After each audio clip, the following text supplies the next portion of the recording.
महाराष्ट्र में एकनाथ शिंदे की सरकार रहेगी या फिर नहीं रहेगी, ये आज तय होने जा रहा है। स्पीकर नार्वेकर अपना फैसला आज सुनाएंगे, लेकिन उससे पहले महाराष्ट्र की सियासत में हलचल बहुत तेज है। महाराष्ट्र सरकार पर फैसला आए उससे पहले एकनाथ शिंदे ने आज सुबह 10 बजे कैबिनेट मीटिंग बुलाई। शिंदे अपने मंत्रियों के साथ इस मसले पर चर्चा कर सकते हैं और आगे की स्ट्रैटेजी तय करेंगे।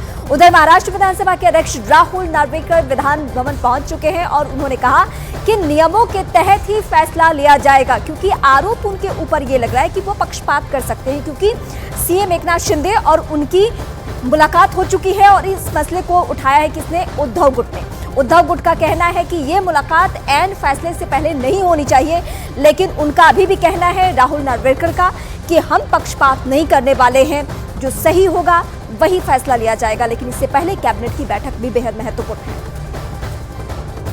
अपात्रता के याचिका के ऊपर सुनवाई पूरी हो चुकी है और मैटर ऑर्डर्स के लिए रिजर्व किया गया है।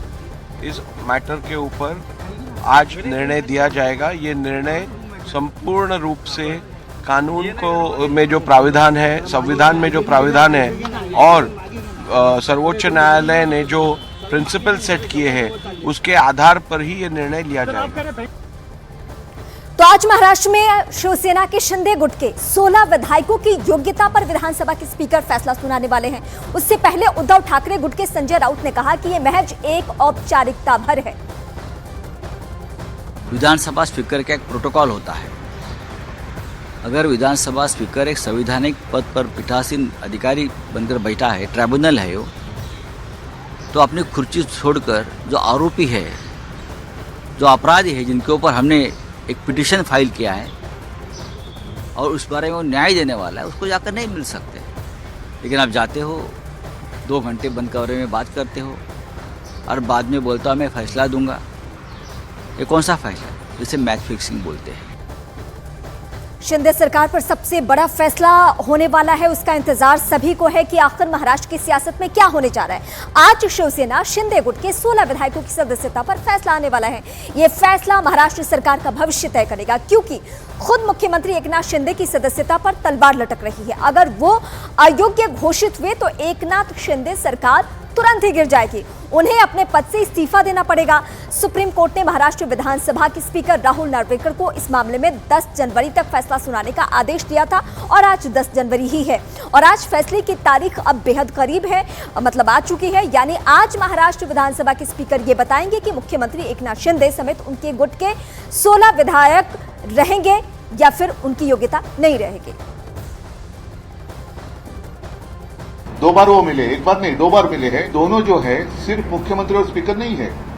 स्पीकर जो है वो ट्राइब्यूनल है और मुख्यमंत्री का आरोपी है। तो क्या एक जज जिनके ऊपर आरोप है उनको मिल सकता है क्या? तो यही एक आशंका आती है कि क्या इन दोनों की मिलीभगत तो नहीं है। और सिर्फ मिलीभगत कोई व्यक्तिगत रूप में ये केस नहीं है। देश में प्रजातंत्र रहने वाला है या नहीं है, या दोनों मिलकर प्रजातंत्र की हत्या करने की साजिश कोशिश कर रहे हैं, ऐसे अर्थ भी निकाला जा सकता है। तो अगर विधायक अयोग्य घोषित होते हैं तो शिंदे की सीएम की कुर्सी चली जानी है। शिंदे की सरकार तकनीकी तौर पर गिर जानी है। दोबारा सरकार बन जाएगी, क्योंकि अजीत गुट से समर्थन हासिल है, यानी विधायकों की कमी नहीं होने वाली है, उनके पास संख्या है। दोबारा सरकार बनेगी तो मुख्यमंत्री कोई और होगा। अगर विधायक योग्य घोषित होते हैं तो शिंदे की सरकार कायम रहेगी। शिंदे गुट के सभी विधायक सुरक्षित रहेंगे। अजीत गुट के एमएलए पर भी ऐसा फैसला संभव है।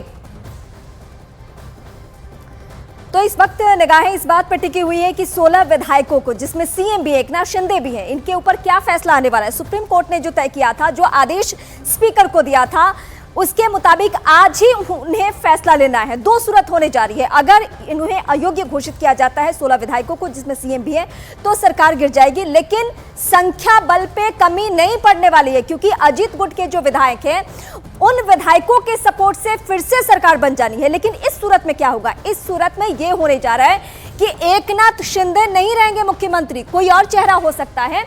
तो पहले मुख्यमंत्री के साथ मीटिंग की गई। मीटिंग में मुंबई के कुछ इलाकों में सौंदर्यीकरण पर बात हुई। ये कहा है स्पीकर ने, राहुल नार्वेकर ने, क्योंकि उद्धव गुट ने इस मसले को लेकर यह मुद्दा बनाया है। उन्होंने सवाल पूछे हैं कि आखिर क्यों ये बातचीत हुई है, क्यों ये मुलाकात हुई है। मीटिंग में मुंबई के कुछ इलाकों में सौंदर्यीकरण पे बात हुई है, ये उनका पक्ष रहा है, स्पीकर का पक्ष रहा है। लेकिन उद्धव ठाकरे की तरफ से बार बार ये सवाल उठाए जा रहे हैं। संजय राउत जैसे नेताओं की तरफ से भी ये बयानबाजी की जा रही है कि ये मुलाकात ऐन फैसले से पहले क्यों हुई है। तो बड़ी खबर है कि शिंदे सरकार प्लान बी पर काम कर रही है। अगर विधानसभा स्पीकर राहुल नार्वेकर शिंदे गुट के 16 विधायकों को अयोग्य करार देते हैं तो शिंदे सरकार गिर सकती है, क्योंकि सीएम एकनाथ शिंदे खुद उस लिस्ट में है। ऐसे में शिंदे सरकार ने प्लान बी तैयार कर लिया है। अब ये प्लान बी कैसे काम करने वाला है वो हम आपको बताते हैं। अगर अयोग्य करार दिया जाता है 16 विधायकों को तो शिंदे एमएलसी के तौर पर वापस सरकार में आ सकते हैं। इसके लिए शिंदे गुट को एक एमएलसी की जगह खाली रखनी होगी। प्लान बी क्या कहता है उस पर इस वक्त हम नजर डाल रहे हैं। उद्धव ठाकरे फैसला आने से पहले ही उस पर सवाल उठा रहे हैं। वो जिस मुलाकात का जिक्र करें उसके बारे में हम आपको बताते हैं। वो मुलाकात हुई थी 7 जनवरी को। 3 दिन पहले महाराष्ट्र विधानसभा के स्पीकर राहुल नार्वेकर एकनाथ शिंदे से उनके घर पर जाकर मिले थे, यानी सीएम से। अब ये पूरा विवाद 1.5 साल पुराना है, जिसने महाराष्ट्र की राजनीति में खलबली मचा दी थी। मसला शुरू हुआ था जून 2022 में। तब महाराष्ट्र में शिवसेना, कांग्रेस और एनसीपी गठबंधन की सरकार हुआ करती थी। उद्धव ठाकरे महाराष्ट्र के मुख्यमंत्री थे और एकनाथ शिंदे उनकी पार्टी शिवसेना के विधायक के तौर पर सरकार में मंत्री थे। मगर 1.5 साल पहले उन्होंने पार्टी के 39 विधायकों के साथ मिलकर उद्धव ठाकरे के खिलाफ बगावत छेड़ दी। शिवसेना के ज्यादातर विधायक एकनाथ शिंदे के साथ थे, इसीलिए उन्होंने खुद के असली शिवसेना होने का दावा ठोक दिया और शिवसेना 2 धड़ों में बंट गई। एक गुट एकनाथ शिंदे का और दूसरा गुट उद्धव ठाकरे का। उद्धव ठाकरे ने अपने पद से इस्तीफा दे दिया था और गठबंधन की सरकार गिर गई थी और बीजेपी के समर्थन से शिंदे महाराष्ट्र के सीएम बन गए थे। मगर उद्धव ठाकरे के गुट ने बागी हुए 16 विधायकों को अयोग्य करार दिलवाने के लिए याचिका दायर की थी और ये मामला कहा गया था। ये मामला गया था सुप्रीम कोर्ट। जून 2022 तक शिवसेना, कांग्रेस और एनसीपी की गठबंधन की सरकार हुआ करती थी, लेकिन ये 1.5 साल पहले सरकार गिर गई थी। गठबंधन सरकार के मुख्यमंत्री थे उद्धव ठाकरे, लेकिन जब इनके ही एक विधायक ने, जो कि महाराष्ट्र के सीएम है मौजूदा वक्त में, उन्होंने बागी तेवर अपना लिया। जून 2022 में एकनाथ शिंदे ने 39 एमएलए के साथ बगावत कर दी और इसी बगावत का असर ये हुआ कि आगे चलकर वो सीएम बन गए। उद्धव और शिंदे गुट के बीच 2 धड़ों में बटी शिवसेना, जिसको आज की तारीख में हम कहते हैं उद्धव गुट और एकनाथ शिंदे गुट।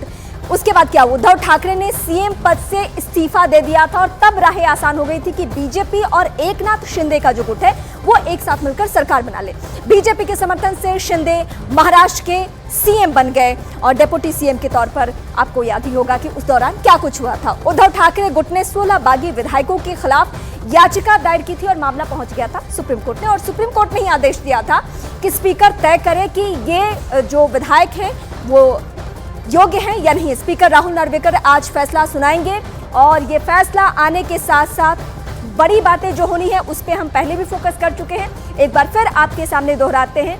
2 सूरत होने जा रही है, या तो एकनाथ शिंदे बरकरार रहेंगे सीएम की कुर्सी पर या फिर दूसरी सूरत हो सकती है। और जो भी फैसला हुआ उस पर महाराष्ट्र की पूरी राजनीति निर्भर करेगी, क्योंकि अगर मुख्यमंत्री एकनाथ शिंदे अयोग्य करार दिए जाते हैं तो सरकार गिर जानी है महाराष्ट्र में। शिंदे को अपने पद से इस्तीफा देना पड़ जाएगा। एकनाथ शिंदे जो कि 1.5 साल पहले बागी तेवर लेकर सीएम बने थे, उनके ऊपर भी गाज गिर सकती है। दोबारा बीजेपी के गठबंधन वाली सरकार ही बनेगी। इसके लिए प्लान बी तैयार है, क्योंकि अजीत पवार साथ में है। अजीत पवार के गुट के पास जरूरत के मुताबिक एमएलए है। ये प्लान बी बहुत पहले तैयार हो गया था। अजीत पवार को भी लग रहा था कि हमें इधर ही आना है। वो पीएम मोदी की कई बार तारीफ कर चुके थे, हालांकि एक बार तो डेप्यूटी सीएम के तौर पे शपथ भी ले चुके थे। महाराष्ट्र में मौजूदा सरकार कायम रहने वाली है। किसी भी सूरत में हो सकता है कि सीएम का चेहरा बदल जाए। अगर ये अयोग्य करार दिए जाते हैं एकनाथ शिंदे तब ये सूरत होने जा रही है। अगर ये अयोग्य नहीं करार दिए जाते हैं तो फिर ऐसी सूरत में कुछ भी नहीं होने जा रहा है। लेकिन निगाहें सबकी बनी हुई है कि महाराष्ट्र की राजनीति में 1.5 साल पुराने मसले को लेकर क्या होने जा रहा है। राहुल नार्वेकर जो कि एकनाथ शिंदे के शपथ लेने के बाद वो स्पीकर बने थे, तो वो क्या फैसला लेने जा रहे हैं ये बहुत दिलचस्प है। लेकिन स्पीकर का फैसला जो भी हो, महाराष्ट्र की राजनीति में हलचल तो मचनी तय है। महाराष्ट्र विधानसभा में कुल विधायकों की सदस्य संख्या क्या है? 288। और इस लिहाज से राज्य में सरकार बनाने के लिए किसी भी पार्टी के पास 145 विधायकों की जरूरत है। और अभी किसके पास क्या है ये मैं आपको बता देती हूँ। बीजेपी के पास 106 विधायकों की संख्या है। शिवसेना जो कि शिंदे गुट है उनके पास 44 एमएलए है। एनसीपी अजीत पवार का गुट 40 एमएलए, यानी 106 विधायक वो बीजेपी के और 40 एनसीपी के अजीत पवार गुट के और शिवसेना शिंदे गुट के जो 44 है, अगर इसमें से 16 माइनस भी करके चलिए तो बहुत सरकार की सूरत पे खतरा है नहीं। ये जो बहुमत का आंकड़ा है उसमें किसी भी सूरत में ऐसा नहीं होने जा रहा है कि गेम पलट जाए और उद्धव गुट आ जाए सत्ता में, ऐसा नहीं होने जा रहा है। सरकार हर हाल में बीजेपी गठबंधन की ही रहने वाली है।